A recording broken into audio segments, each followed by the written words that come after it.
enjoyed going back to my childhood home for the first lockdown. I enjoyed just being with my parents. And just spending time with them and being able to be with them as an adult and work with them and, you know, get into a routine with them and just be, I guess, three adults living in a space together and just making sure that we're all safe. I think the first 2 or 3 months of the lockdown were really special for that reason, because we were all just keeping each other safe and making sure that when one was down, that the other two would, you know, do their best to help the other. And I think that was the nicest experience I've had. And life is just always on a treadmill, and to be able to stop a little bit and just spend time with family is something that I hope I have more time to do in the future. But I can already see that space and time that we had won't really happen again in the same way.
The the amount of social media stuff that's been going on and the amount of awareness campaigns that have been able to succeed just show how much education, life, work, all of these sorts of areas of life can really consume somebody and can really block the everyday understanding what other people are going through.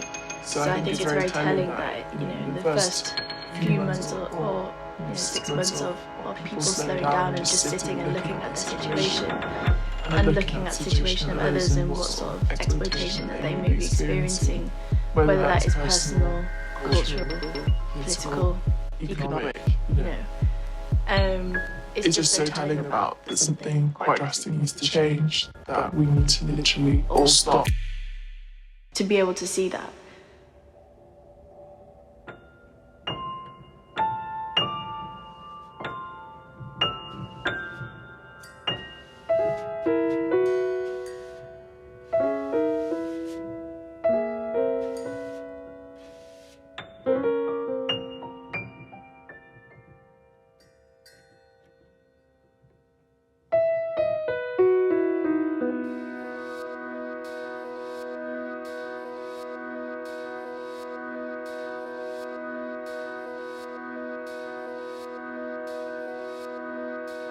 It was really strange because it was in this suburban home, which never in my life, I was born and raised in Beirut, which is a chaotic city. I moved to London, chaotic city. I was working in New York those few months, so I was very used to like the buzz of something in the background. And then I spent consecutively 8 months in that room. I think I was probably one of the few people I knew who was genuinely confined somewhere for as long as that and consistently. Every day, same thing. I had this little room. It was just a bed and a little closet, and it was the first time in my life I'd been around so much silence. Because in suburban America is already a very quiet place, but on top of the quarantine, it really was like there was no soul around. And even walking around suburban America is a very difficult thing because they don't really have sidewalks. It's not conducive for like a walk or maybe even a bike ride. It's made for cars essentially. And there was this little lake, like a trail for a lake that I'm pretty sure I memorized every inch of that lake because that was the only exercise I got, like if I was going to go for a bike ride or walk. And so it was really, really new to me having so much silence around. Meanwhile, my family was in Beirut and my friends were in cities, and I just kind of felt like, oh my God, I've never felt so isolated in my life. Things started to get like not weird, but the Beirut explosion happened in August, and I remember how weird it is that I'm in this little room in suburban New Jersey, and like my city, like my home, like my understanding of where home is has, like there's just been this explosion, everyone's talking about it, and I was trying to like balance out, I tried to understand what was going on, and meanwhile I felt so detached.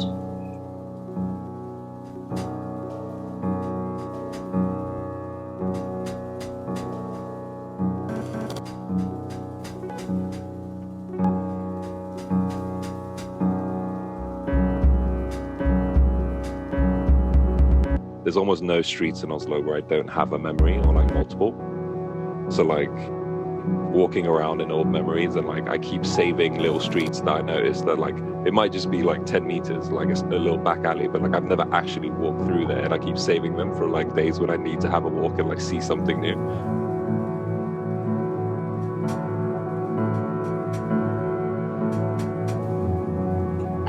It sounds silly, but the birds.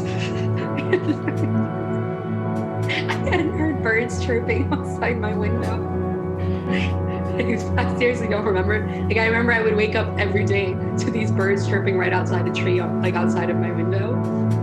And I would wake up thinking, what is this?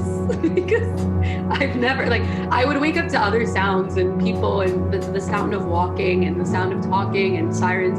And I remember I was like, I am really in a peaceful place where I'm being like awoken by birds, like I'm in Cinderella. And it was so that I know it sounds like a very minute and silly sound, and it proves how detached from nature I've been, like my adolescence and young adult life. But that was such a new sound to me, just hearing the sound of birds wake you up in the morning and nothing else. I started to really tap into these sounds that I really never tapped into before.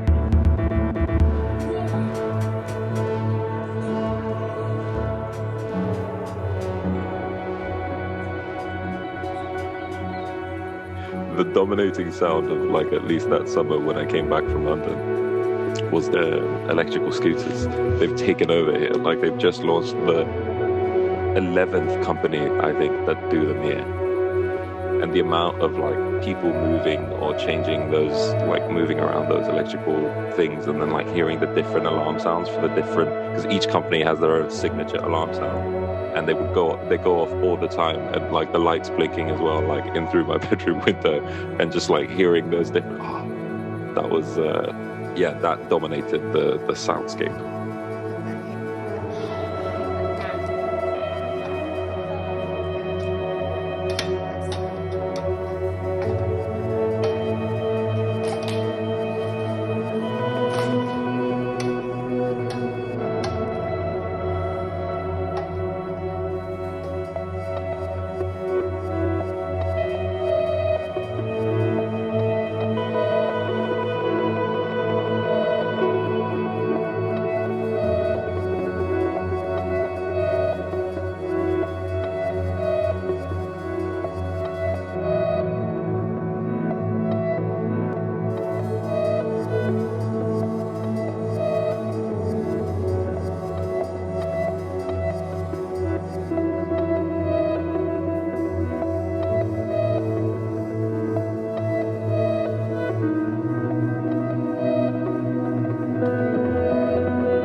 I took away from the experience of all kinds of social movements that erupted probably sometime around April last year was that no matter how much I think I'm doing by raising awareness through an Instagram post or maybe sharing some books I've been reading, the minute people go back to quote unquote business as usual or their normal lives, I almost don't blame them that they have to forget some of the other things that they've been advocating for. When you have this huge surge of activism and these little clips of information that you're able to engage with and digest, but then you're not able to do anything about it because you're still faced with economic problems. You're still faced with huge mass youth unemployment. You don't have the time or resources for that. Most people don't. You can tell someone to go for the revolution, but there are valid criticisms of revolutionary thought. The thing we saw happen in quarantine happened because people had so much time on their hands. And in a world where you do have that time, you can see that change. But in a world that purposely forces people to not have any time, whether it's on weekends or after their expect people to give up that stability and that certainty for something they're not even sure will work. Has this time made people more aware? Like Kevin said, yes, it's made people more aware. You can't run away from the fact that the world is unfair, it's corrupt, it's unequal, the distribution of wealth is unequal. And I said this recently, while one part of the world got things like furlough schemes and stimulus checks, other parts of the world continue to go to work. Like there was no point in which a lockdown could be enforced. When an opportunity for change presents itself, it doesn't come again, you know, and for each one that passes, that's less and less resources that we have to actually implement the change that I think all of us at least believe is very necessary. And so for me, it's just that frustration of like having a looming deadline and less, you know, like resources and options and times that you can actually deal with that. Like it's just more and more kicking the can down the road.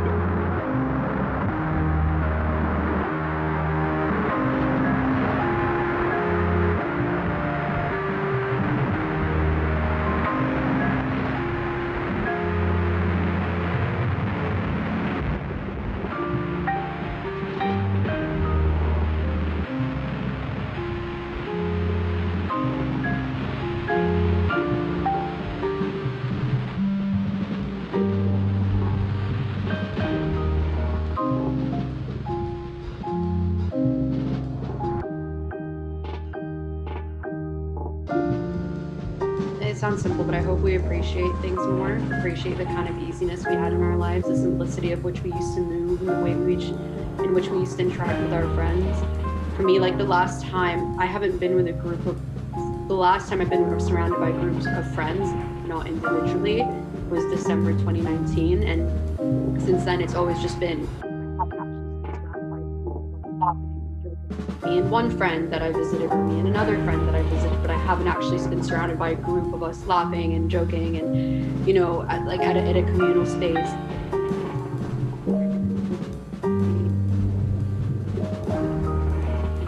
And it sounds cliche, and everyone's been saying it, but cliche things can be true. It really makes you appreciate the things you had in life that you really took for granted. The little things of being able to travel back to my city and see my family, or, you know, I'm only an hour or two away from my friends in England. I can't see them and they can't see me, and it made me realize how easily the world moved for us, and now having to accept the fact that the world, there are things we can't control in this world, and it won't work for us at the end of the day.